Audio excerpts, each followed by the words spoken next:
Kali ini ijazah dari putra Jokowi ya, Gibran Rakabuming Raka bin Joko Widodo itu dipermasalahkan oleh seorang advokat Subhan Palal di Pengadilan Negeri Jakarta Pusat.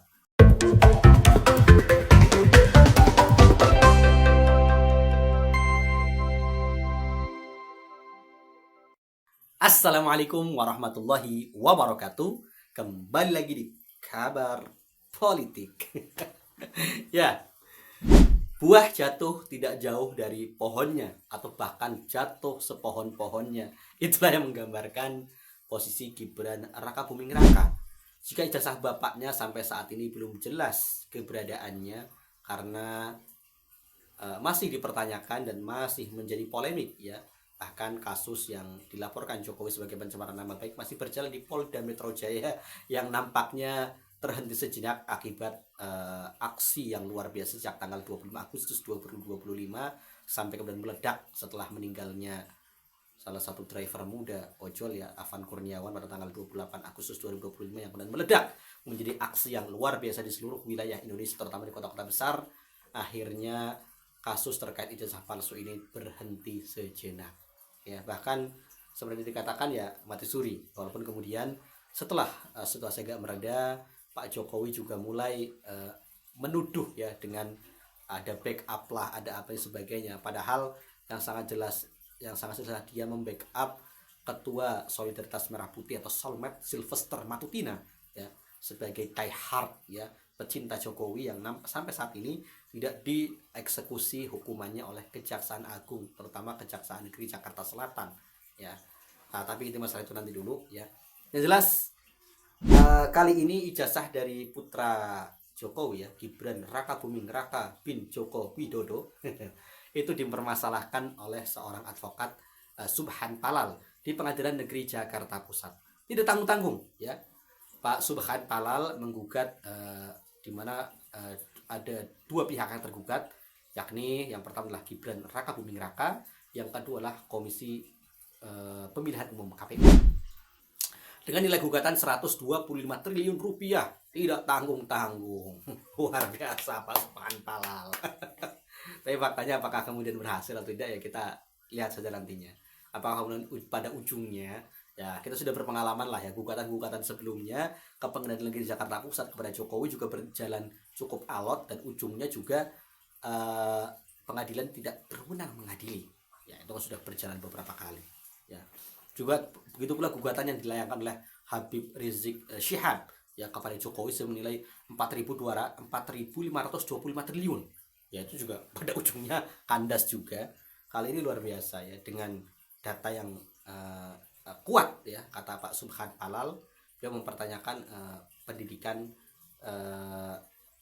menengah Gibran di Singapura, baik di Orchid Secondary School maupun di mana ya, di apa namanya ya, itu apalah di Singapura ya, di MDIS maupun di UTS Insearch.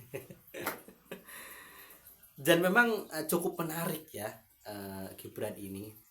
Kemudian ada yang kemudian menghubungkan ijazah Pak Prabowo Subianto. Beda. Kalau Pak Prabowo Subianto memang dari SD sampai SMA dia di luar negeri ya, karena dulu memang ayahnya itu keluar negeri ya, karena kan dianggap terlibat dalam PRRI ya, Pak Sumitro ini. Tapi kan Pak Prabowo ini pendidikan jelas ya, dia SD, SMP, SMA ya setara lah, sudah disetarakan. Kemudian kan beliau ini kan masuk Akmil ya, Akmil setelah itu artinya sudah terpenuhi karena Akmil itu kan S1 terapan ya. Jadi sudah selesai. Pak Prabowo ini secara pendidikan tidak ada permasalahan dan jelas.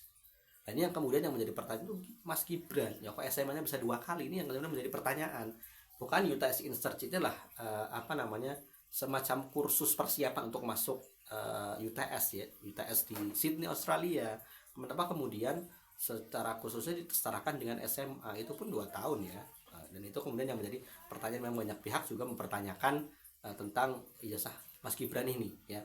Terkait juga kemudian di saat di SMPN 1 Solo dia nggak selesai ya, kemudian pindah ke Singapura ya, kemudian di Singapura juga penyetaraannya memang agak beda ya, karena di Singapura itu memang pendidikannya itu nggak kayak di Indonesia yang ada SD, SMP, SMA gitu, ada ijazahnya beda-beda ya. Ada yang ini, tapi memang harus disetarakan ya, disetarakan ya, yang kemudian memang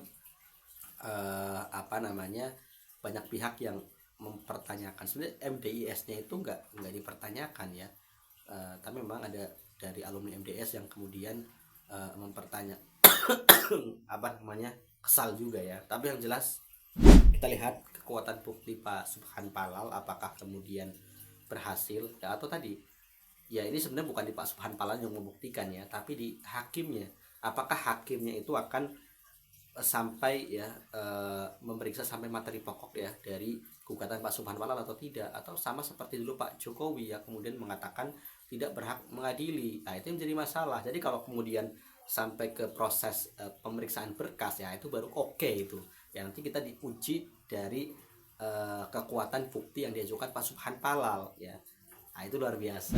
Yang jelas memang pada akhirnya masalah ijazah ini menjadi polemik yang tiada akhir ya, dimana kemudian ayah dan anak ini bermasalah ijazahnya. Namun yang kita salut memang Mas Gibran ini ya, ketika dulu kemudian ayahnya dicecar terkait di mana ijazahnya ya, bukannya kemudian Pak Jokowi yang menjual ijazahnya, malah Mas Gibran yang kemudian di Balai Kota Solo ya mengumpulkan wartawan kemudian menunjukkan ijazahnya. Ini cukup menarik ya. Jadi kalau Mas Gibran ini dia berani ya menunjukkan ijazahnya ya, artinya paling tidak dia tidak menyembunyikan ijazahnya atau sampai sekarang belum ditunjukkan ke publik ya. Berbeda dengan Pak Jokowi ya, sampai saat ini kan apa yang diupload oleh Dian Sandi Utama pun baru pada akhirnya diakui sebagai ijazahnya ya. Dan kita lihatlah ya, walaupun itu juga menurut Roy Suryo, Dr. Rismond dan juga yang lainnya, kalau yang diunggah ya Dian Sandi Utama itu adalah ijazah yang diklaim asli milik Jokowi, dipastikan itulah palsu. Wah, itu luar biasa juga ya. Dan sampai sekarang memang kasus terkait ijazah palsu Jokowi belum menemui titik terang ya. Kemudian proses di Polda Metro Jaya nampaknya terhenti ya. Satu karena aksi yang kemarin yang kemudian juga menghancurkan ya halte busway Polda Metro Jaya yang di depan Polda Metro Jaya, kemudian juga banyak menghancurkan ya fasilitas publik.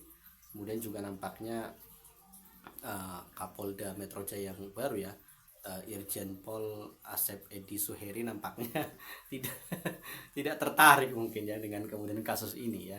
Belum kemudian diangkat lebih jauh lagi. Berbeda ketika Kapoldanya masih Irjen Pol Karyoto yang saat ini menjadi Kabaharkam ya. Itu memang agak cepat itu ya prosesnya, apalagi di Bareskrim ya yang kemudian segera melakukan laboratorium forensik dan lain sebagainya. Itu luar biasa. Terlihat apakah ya polemik ijazah Gibran ini akan menemui titik temu, atau pada akhirnya hakim sama seperti putusan-putusan sebelumnya ketika ada yang menggugat ijazah Jokowi dan lain sebagainya, itu adalah NO, artinya tidak berhak mengadili. Nah, ini yang menjadi masalah. Jadi kalau kemudian sampai hakim berani, artinya sampai ke pemeriksaan pokok perkara, ini luar biasa ini. Dan ini akan menjadi kasus yang penuh pertarungan ya, terutama bagi Pak Subhan Palal sendiri. Dan seharusnya memang ini harus menjadi pembelajaran ya. Kalau tidak ya tadi terus-menerus akan dipertanyakan ya. Kita lihatlah ya, Pengadilan Negeri Jakarta Pusat akan sampai ya pada pokok perkara pemeriksaan atau pada ujungnya ya menolak atau kemudian tidak berhak mengadili. Nah, ini kalau kemudian tidak berhak mengadili ya sama saja, akhirnya sama dulu yang terjadi pada gugatan-gugatan Bambang Trimulyono dan lain sebagainya, termasuk Habib Rizik Syihab yang menggugat Jokowi dan Kementerian Keuangan dan lain sebagainya. Atau ya kita lihatlah, intinya terkait ijazah ini pada akhirnya kita melihat antara bapak dan anak ini sama saja ya. Sama saja dipertanyakan ijazahnya. Demikian, wassalamualaikum warahmatullahi wabarakatuh.